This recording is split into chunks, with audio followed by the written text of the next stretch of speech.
Welcome to Big Blend Radio's Global Adventure Show with travel writer Debbie Stone.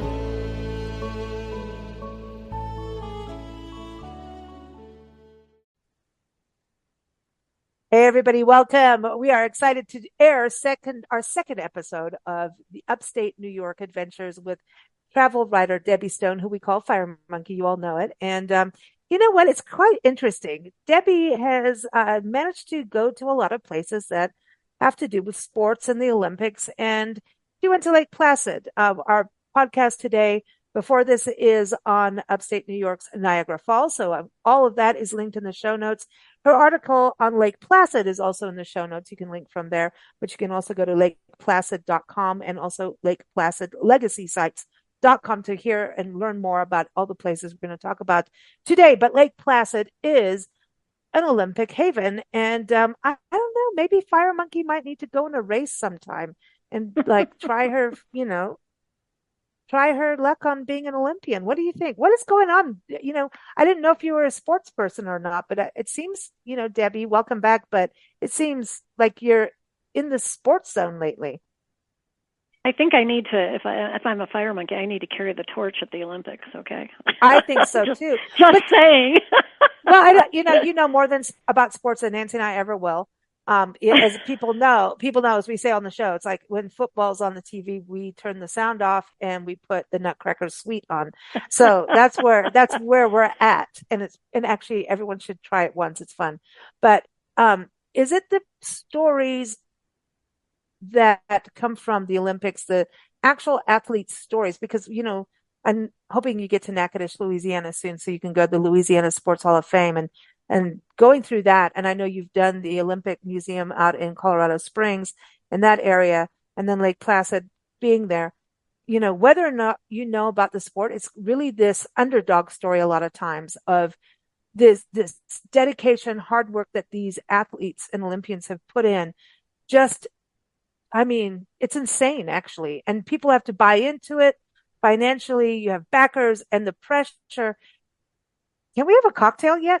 Because I'm already worn out by what they do. But is that a draw for you as an individual? I think it's a draw. To be honest, I think it's a draw for everybody who watches the Olympics or is interested in the Olympics. I think it's of course, you're watching the performance, you're watching the athletes do their thing, but it's the stories, it's the backstories when they go to, zero in on somebody who comes from wherever and, the road that they have taken to get there or the challenges that they've had to surmount. And, I think that the human interest part of that is, I think, what really gets people, quite interested in the whole scene or the whole story of the Olympics. It's not just watching the events, but it's hearing about certain athletes. We all remember the Jamaican bobsled team. And it's those stories. They're wonderful. They're fabulous. And you're right. If there's somebody an underdog, or so, we rejoice and then we get sad if something happens, and but it's a way to, I think, connect the greater audience of the world, whatever, to the athletes, so that it's a more of a personalized, I think, connection to try to forge that between the people watching, the observers, and the people watching on TV, whether you're there in person. But I think that's really a part of it. The human interest is a huge part of it. The human, because it's also inspiring, and I think we're entering 2024 and we want these stories. We want the can do, because the news sucks compared to travel writers' stories. I'm going to read your story before I watch the news. Thank you. Yours are far more inspiring and make me want to do things and grow. And I think that's the other thing is how far can we push ourselves? Do you feel that as a writer? Because you travel a lot. You are on the road. You're in the sky. You are you're a fire monkey, but you travel a lot. Do you ever feel oh, I'm going to push it one more time? I don't care if I'm going to be sleeping on the plane the whole time. I'm going to just do that one more time. Yeah. Absolutely. Cool. I will keep doing it until I can't. You know what I mean? Those, like you said, those stories, they inspire people to maybe not to say, oh, I'm going to be an Olympic athlete, but but maybe it's like, hey, look at, or what's really inspiring often is the Paralympics, Mm. or Special Olympics. But you see what people are capable of, and what they can push themselves to, and maybe you say to yourself, today I'm going to walk another half hour today, or I'm going to see if I can add mileage to my daily walk, or I'm going to see if I can, this. I think there's inspiration that comes on different levels, and whatever people can take from it and apply to their own lives is wonderful. To Mm. say, gee, look what they did. They didn't have the resources. They didn't even have somebody, pushing them. They saw something, they wanted to try it, and then they wanted to keep at it, and they kept at it, and you feel like, wow, if somebody can do that, maybe I can do something on my Mm. level. And it's another thing to remember when we talk about the Olympics is, Pierre Coubertin, who really was an advocate for it and pushed for him, and the Olympics throughout, years. I mean, this is some ancient history here, or very historic, the Olympic Games, and it was about peace, about, yes, it's Absolutely. competition, but it was about nations coming together, Yes. as I Yes. recall it. Yes. And and did you putting feel out the that? best of their athletes, and putting out Y- the best of their athletes, and in a competition situation. But it was to bring nations together. And being at Lake Placid, I mean, this is the Winter Olympics, which I think is the scariest of all because it's cold. Like, I would like to just Yes, sit it down is with my hot cold. cocoa. It's cold, but like going there, I mean, that's got to be just thinking about, there's skiing, there's, all the crazy stuff. What I can't remember the thing when they go down it's like a bobsled thing, but there's that other thing that luge, the luge, is the it luge. luge? Yeah, Yeah. that's kind of cool though. Like that, but It's still. I think when you're there, and you can get what they call like a legacy sites passport, you can gain access to the facilities. You can see them. You can see what's been used, what was used, what has been upgraded, what is still used. And what is wonderful about Lake Placid is, in some countries, the locations, the facilities end up dormant and unused after the Olympics has been held at that particular place. In Lake Placid, they decided, no, these are facilities. We are going to use them. We are going to have the public use them. We're going to have athletes use them, and we are going to upgrade them, and we are going to improve on them, and continue to make this a destination and a worldwide place for athletes to come.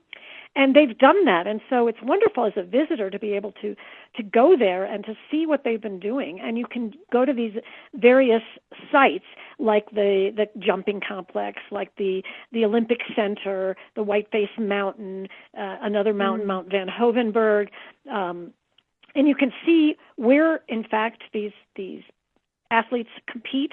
And also, for example, at the skating oval, I mean, the public, you can go and skate. So it's wonderful. It's a multi-usage situation that they have there. And because they have the weather there in the winter, it is one of the few places in the world where that weather is consistent in winter. And as I mentioned in my story, hmm there is talk about wanting to, try for another Winter Olympics at Lake Placid. Currently they've been the site for 1932 games and the hmm 1980 games. And, there's been only, 3 locations in the world that have hosted 2 Winter Olympics, and they are one of them. And Wow. so, what is nice about it is their venues continue to be used for visitors and for events. And, it's a very busy place there during different events and during, all sorts of competitions that go on there. So it was wonderful to be able to see, where do they do the bobsled? Where do they do the luge? Where do they do this jumping? Ski jumping, which was like insane. I kept telling myself, this is insane. Whoever wants to do this, it's crazy. But it's like you think, oh my God, I have such awe and respect for these athletes. It's amazing to see the actual facilities up close as opposed to on a TV. And when you were there, I mean, is this like a four-season Yes, place that yes, yes, yes. to experience these You sites? Because I know people go there to ski too. Oh my gosh, they have fabulous skiing. You're in upper state New York where it's cold and there's snow, and so there's lots and lots of skiing. There's lots of ski jumping. There's lots of hockey games in the Olympic Center. You can go see where the Miracle on Ice happened, which is very exciting for a lot of people. A lot of people know the movie and have known the story and this incredible against all odds type of scenario that happened. And so it's really wonderful to kind of walk in the steps of these athletes and then to see their pictures and their photos and all of that, as well as the Olympic Museum, which is really well done there. Now, do you think during the summer you could go hiking? I know there's Yes, skiing and everything, like hiking in the fall. absolutely. Yep, Cool. absolutely. There's tons of hiking in the area, and you've got mountains to hike in and everything. So yeah, you Mm. can try. You can also try things. They have different activities you can do at the various sites. And so yeah, it's a wonderful four-season place. And the town of Lake Placid is charming. Wonderful little restaurants and cafes and breweries, and the lakes are there, and it's a very charming town. And then when you were there, where did you stay? Like, I mean, just out of We like, having this experience, because it seems like you're going to get all this amazing Olympic history, but there's a lake, there's hiking, there's, a downtown and that kind of thing. So it's like a destination to hang out no matter what season. Absolutely, and I stayed right on Main Street, which I wanted to. Oh, I wanted to be cool. able to walk places, and Yeah. I love to be able to walk out the door and not have to get into a car and drive somewhere. And so I was at the Grand Adirondack Hotel, which is right on Main Street, and yeah, it was perfectly located, and you could walk over to the lake. Mirror Lake is right there in town, and it's lovely. And you can walk around Mirror Lake. It's a beautiful, reflective lake. And when we were there in October, and of course the leaves were changing and were quite colorful, and yeah, so it's an all season place. Just make sure that when you go, if you're there in the late fall and the winter, that you definitely bring your layers. Oh, bring your layers. Yep. Well, yeah. Now, how far from New York City? Because this was part of this two-part episode about upstate New York, because a lot of times you say New York and everyone always thinks New York City, which is not a bad thing, but we want to get everybody acclimated that there's this whole other area of the Yeah. state of New York that is amazing. We've done a little bit of Seneca Falls area, which is Oh yeah, gorgeous. Oh my gosh. And yeah, it's yeah. gorgeous. It So is yeah, probably. I mean, it's probably 5.5 hours driving, that's not maybe. bad. It's Not not bad. too bad. We actually were coming from New York City, but we took the train up to Boston. We wanted to see some people, and Oh, then we rented a car and went from Boston over to Lake oh, Placid, cool. and we went through Lake George, which is another beautiful community on the lake, and then from Lake Placid we went over to Niagara on the other side of the state, and then back to Boston. I mean, it's not like you're driving 10 hours or anything like that, So it's doable, and it's I think people can combine it with other things if they're going up there. Like you said, the whole state of New York is has some beautiful scenery. Whether you're up there as you said in Seneca Falls and in this whole area, there's so much natural beauty, and then the whole wine area there is Finger Lakes. amazing as well. Oh, Yes, which is oh. incredible. I was Have there you done that? several years Oh, ago. Yeah, it's incredible. You can't throw a stone and you'll hit wineries everywhere you go up there. we were close. I mean, I think well, we did Seneca Falls, but like when we were talking about Niagara Falls earlier, I was like, New York City, and I'm like, oh yeah, we almost ended up at Niagara Falls. Like I remember like almost driving into it, like Really? going, no, yeah, because we listen, the way we travel sometimes, I don't even know how we do it. I really don't, because GPS and Lisa get ourselves into little twirly whirly places. But like up in Lake Erie, we were up in Lake Erie, which I know you did on the Ohio side. We did on the Pennsylvania side. And Right. I remember going out on the wine trails up there, and we were at a winery outside of Erie. It was east of Erie, And they're like, Buffalo's right there. And I'm like, no way. And this winemaker is taking us around in a truck all through these vineyards. And some of them were for Welch's grapes. I believe, yes, it was Welch's.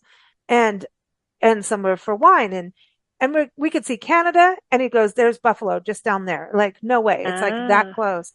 And yeah. so I remember it wasn't that long ago going, because we drove there.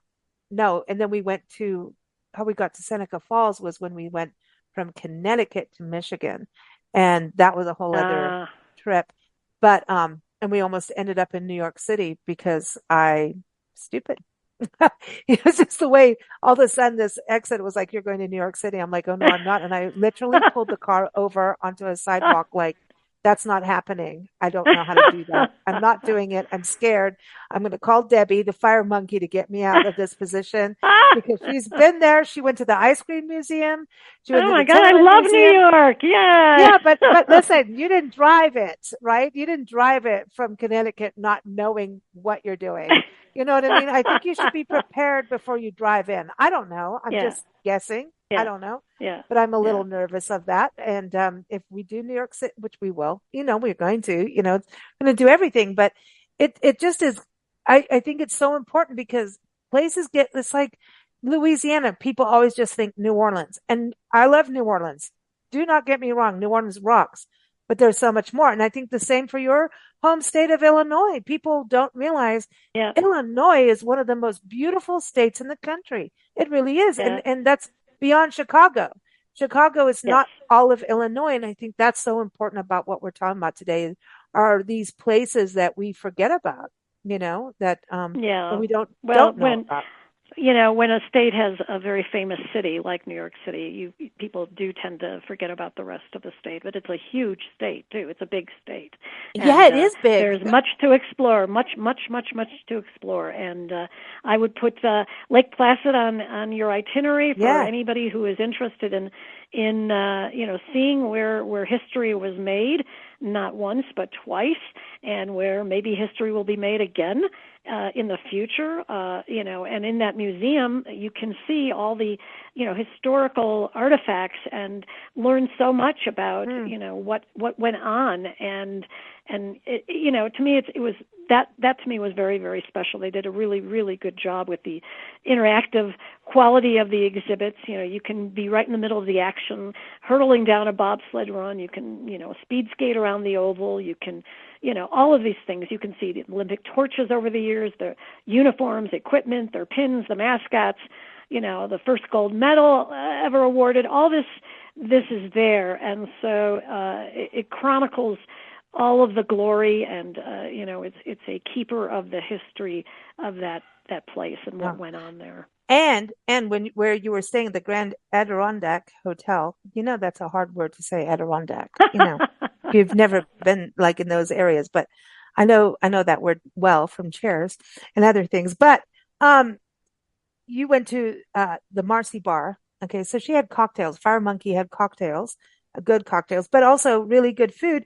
and apparently really, really good breakfast. And you had poutine there too. So poutine I didn't have any reigns because supreme in both it's places. there, but I am not. I wanted to eat some other things, and like you had mentioned before, poutine is incredibly filling, and I had no idea what I was in for. Yeah.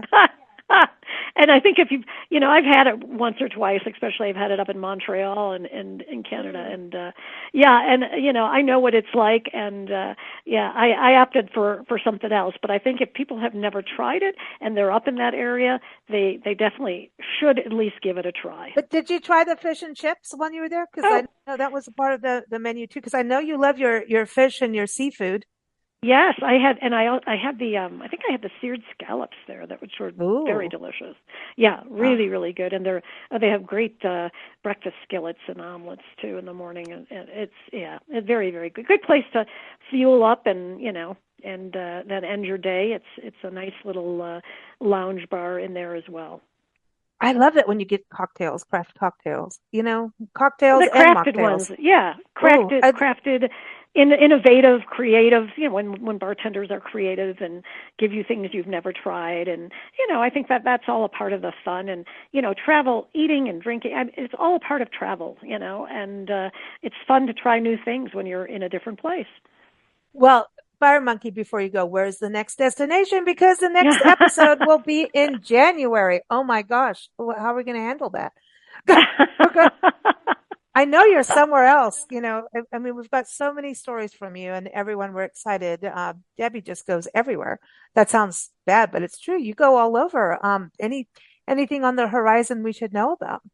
Well, I am going to Samoa. And I will be going to Samoa itself and then American Samoa to do the national park in American Samoa. Now, we're really jealous. Yeah, we're a little, not just a little, but a lot jealous. Like the Emerald Isle jealous. Like that much greenery is happening. But the reality is we can all do it, Absolutely. It's a very accessible, it's accessible, but it's one of those other destinations that when, from national park lovers, and travelers, we're all like, okay, go to Yosemite, Yellowstone, all these iconic places. But to me, that's one of those, wow, you're going to have to go out there. We've got these territories all over the world, Puerto Rico, Guam, American Samoa. Right. And all of them have a park related to really mostly military history. But you're going to have some fun. Virgin Islands, we have parks there too. St. John. Can't wait to hear how your experience is there. And we wish you a wonderful rest of the season and can't wait to chat with you in the new year, Fire Monkey. And may you have lots of good fire in your future. Thank you very much. And you as well. Okay. Everyone, again, the links are in the show notes for the articles and also for the other episodes as well. And keep up with us at bigblendradio.com. Thanks so much, Debbie. Thank you so much. Talk soon. Bye-bye. Thanks for listening to Big Blend Radio's Global Adventures Show with travel writer Debbie Stone. Debbie is here every fourth Tuesday. You can keep up with us at bigblendradio.com.